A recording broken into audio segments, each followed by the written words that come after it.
Brought to you by NBC bearing, भारताची पहिली bearing उत्पादक। बुलढाणा जिल्ह्यातील निम्म्या अधिक शेतकऱ्यांना यावर्षी अतिवृष्टीचा फटका बसलाय। आपण बघू शकतो की गेल्या अनेक दिवसापासून बुलढाणा जिल्ह्यामध्ये अतिवृष्टी सदृश्य पाऊस होते। काही भागामध्ये अतिवृष्टी झालेली आहे आणि यामुळे शेतकऱ्यांच्या सोयाबीन पीक असेल, कपाशी असेल किंवा इतर पिकं असतील, संपूर्ण पिकं जी आहेत ती पाण्याखाली आहेत। अनेक शेतकऱ्यांना या ठिकाणी सोयाबीन पासून किंवा कपाशी पासून निम्म उत्पादन होण्याची शक्यता आहे, कारण शेतामध्ये सध्या पाणी आहे। या पाण्यामुळे शेतकऱ्यांची जी पिकं आहेत ती अक्षरशः सडली आहेत, दाणे भरले नाही। कपाशीची जी बोंड असतील, फुलं असतील ती सध्या गळून जात आहेत। त्यामुळे या जिल्ह्यातील निम्म्या अधिक शेतकऱ्यांना म्हणजे या नैसर्गिक आपत्तीचा फटका बसलेला आहे। यापूर्वी जिल्ह्यातील जो शेतकरी आहे तो येलो मोझॅकने सुद्धा या ठिकाणी संकटात आला आहे, कारण की हजारो हेक्टरवरती येलो मोझॅकचा या ठिकाणी आक्रमण झालं आहे। त्यामुळे सोयाबीन पिकाला या ठिकाणी मोठा फटका बसला आहे। त्यापूर्वी सुद्धा जिल्ह्यातील जी सोयाबीन उत्पादक शेतकरी आहे ते हुमणी अळीने परेशान होते। हुमणी अळीने सुद्धा हजारो हेक्टरवर या ठिकाणी नुकसान झालेलं आहे। आपण जर पाहिलं तर ह्या वर्षी शेतकऱ्यांनी पीक विमा सुद्धा काढला नाही, कारण की मागचा जो पीक विमा आहे तो पीक विमा सुद्धा या ठिकाणी शेतकऱ्यांना मिळाला नाही। आपल्यासोबत विनायक सरनाईक आहेत। काय नेमकी शेतकऱ्यांची परिस्थिती आहे यावेळची? जवळपास निम्म्या अधिक शेतकरी जे आहेत या ठिकाणी बाधित झालेत, नैसर्गिक आपत्तीचा फटका त्यांना बसला, पीक विमा मिळाला नाही, येलो मोझॅकचं या ठिकाणी फटका बसला होता, हुमणी अळीने नुकसान झाले। काय नेमकी शेतकऱ्यांची एकंदरीत परिस्थिती आहे? शेतकऱ्यावर सातत्यानं नैसर्गिक संकट येत आहेत। येलो मोझॅक आला, त्यानंतर हुमणी अळी आली आणि आता गेल्या 15 ते 20 दिवसापासून सातत्यानं पाऊस सुरू आहे। संपूर्ण जिल्ह्यामध्ये संपूर्ण पीक जलमय झालेलं आहे।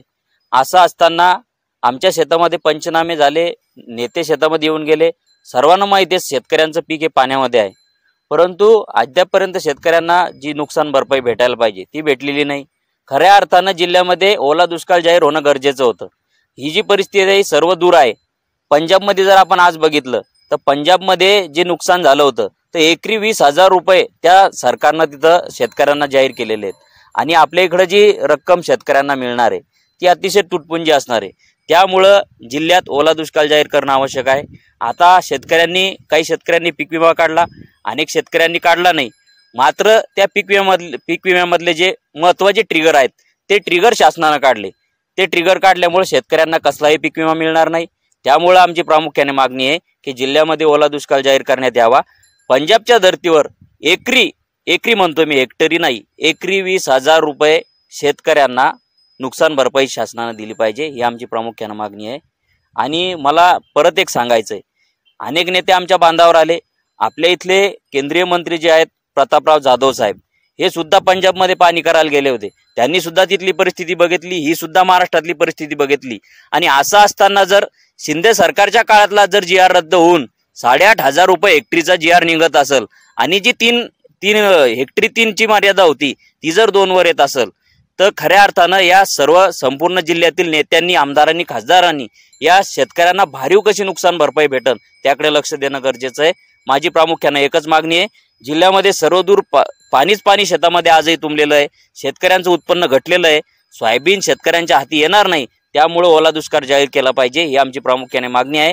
आणि या संदर्भात शासनानं जर कडक निर्णय घेतला नाही तर नक्कीच शेतकरी याचं उत्तर नक्कीच या संपूर्ण नेत्याला आणि जे सरकार इथं बसलेलं आहे त्या सरकारला देतील, एवढं मात्र मी निश्चित सांगतो। जिल्ह्यात मोठ्या प्रमाणात नैसर्गिक आपत्ती आहे, मोठं नुकसान झालंय।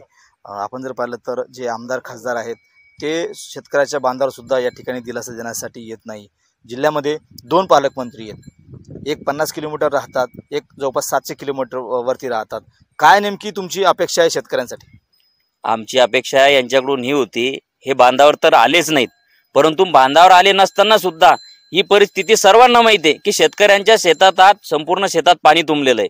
शेतकऱ्यांच्या हातात पीक येणार नाही, मात्र तरी सुद्धा कोणी यावर चक्कार शब्द बोलायला तयार नाही।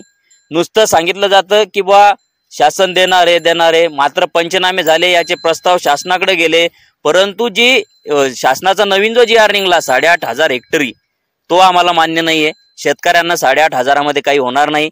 शासनानं शेतकऱ्यांना जर नुकसान भरपाई द्यायची असेल तर ती भारीवाशी नुकसान भरपाई शासनानं दिली पाहिजे।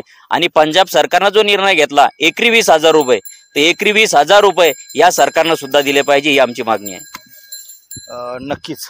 तर ही शेतकऱ्यांची परिस्थिती आहे। जिल्ह्यामध्ये नैसर्गिक आपत्तीचा मोठा फटका शेतकऱ्यांना या ठिकाणी बसलाय। हजारो हेक्टरवरची जमीन ती आहे ती खरडून गेली। जवळपास एकंदरीत पिकाची जर परिस्थिती पाहिली तर हजारो हेक्टरवरती पिकाचे या ठिकाणी नुकसान झाले। म्हणजे निम्म्या अधिक जी पेरणी झाली होती त्याही पेक्षा जास्त या ठिकाणी सोयाबीन पिकाचं असेल, कपाशी पिकाचं असेल किंवा इतर जी पिकं आहेत त्याचं नुकसान झालंय।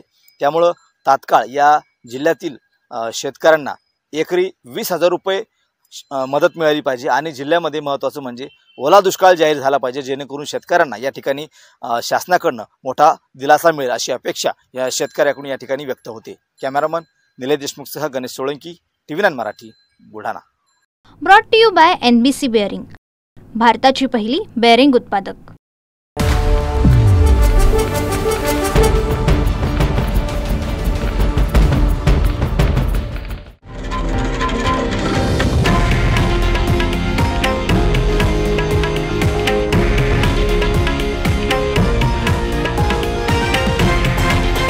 हे आहे देशातील नंबर 1 न्यूज नेटवर्क आणि आपण पाहत आहात TV9 मराठी, एकमेव।